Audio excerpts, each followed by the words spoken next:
ఈరోజు వీడియోలో మనము false labour pains and true labour పెయిన్స్కి డిఫరెన్స్ ఏంటి అనేది తెలుసుకుంటాం. హలో ఎవ్రీవన్, నేను doctor Maitreyi Chennu, consultant obstetrician and gynaecologist from Sankhya hospitals, Hyderabad.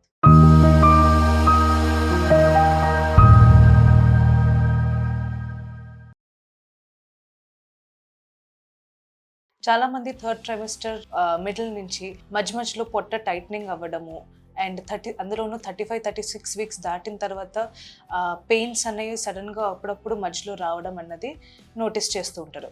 And ఆ టైంలో చాలామంది ప్రెగ్నెంట్ ఉన్న ఉమెన్ అండ్ చుట్టుపక్కల ఫ్యామిలీ వాళ్ళందరూ కూడా కంగారు పడుతూ ఉంటారు. లేబర్ పెయిన్ స్టార్ట్ అయిపోయిందా, ఇమీడియట్గా హాస్పిటల్కి వెళ్ళాల్సిన అవసరం ఉందా లేదా అన్నది అనుకుంటారు అనమాట. సో మనము అసలు యాక్చువల్గా ట్రూ లేబర్ పెయిన్స్కి ఫాల్స్ లేబర్ పెయిన్స్కి డిఫరెన్సెస్ ఏంటి అన్నది మనం ఈ వీడియోలో తెలుసుకుందాం.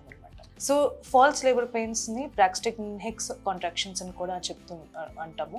అవి సహజంగా థర్డ్ ట్రైమిస్టర్ మిడ్ నుంచి, అంటే ఒక 35 వీక్స్ దాటిన తర్వాత నుంచి అప్పుడప్పుడు మనం నోటీస్ చేస్తూ ఉంటాం అనమాట. సో లోపల బేబీ మూమెంట్స్ అయినప్పుడు ఏంటంటే టైట్నెస్ ఉండడం, అది కొద్దిసేపు ఉండడం అన్నది నోటీస్ చేస్తూ ఉంటాం.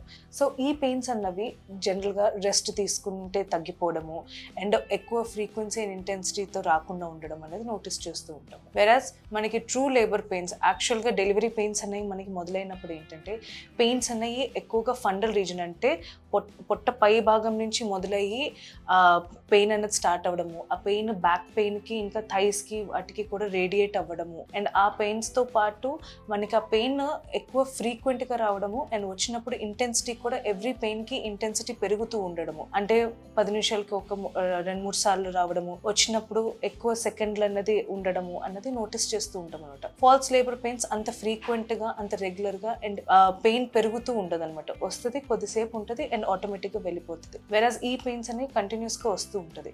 సో ఈ పెయిన్స్ అట్లా వచ్చినప్పుడు మీరు ఇమీడియట్గా ఒకసారి మీరు ట్రూ లేబర్ పెయిన్స్ అంటే పెయిన్ ఇంటెన్సిటీ ఇంకా ఫ్రీక్వెన్సీ పెరుగుతున్నప్పుడు ఒకసారి హాస్పిటల్కి వెళ్ళి చెక్ చేసుకుని మీరు యాక్చువల్గా లేబర్లోకి ఎంటర్ అయ్యారా లేరా అన్నది మనకి తెలుసుకోవాల్సిన అవసరం ఉంటుంది అనమాట.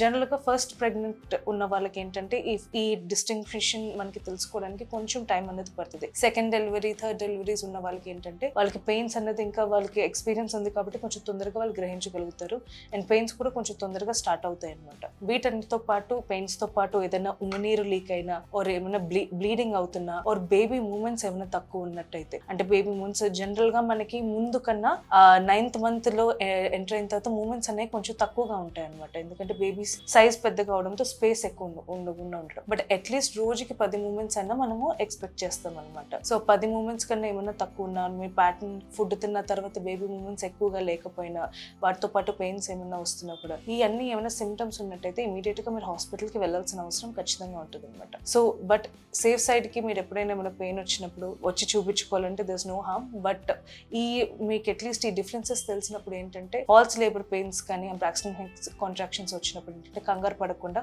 మీరు రెస్ట్ తీసుకుని అంత సెటిల్ అయితే మీరు వర్రీ అవ్వాల్సిన అవసరం లేకుండా మీరు యాక్చువల్గా లేబర్ పెయిన్ స్టార్ట్ అయినప్పుడు హాస్పిటల్కి రావచ్చు. ఇంకేమైనా డౌట్స్ ఉన్నట్టయితే కింద నంబర్ స్క్రోల్ అవుతూ ఉంటుంది, మీరు కాంటాక్ట్ చేయొచ్చు.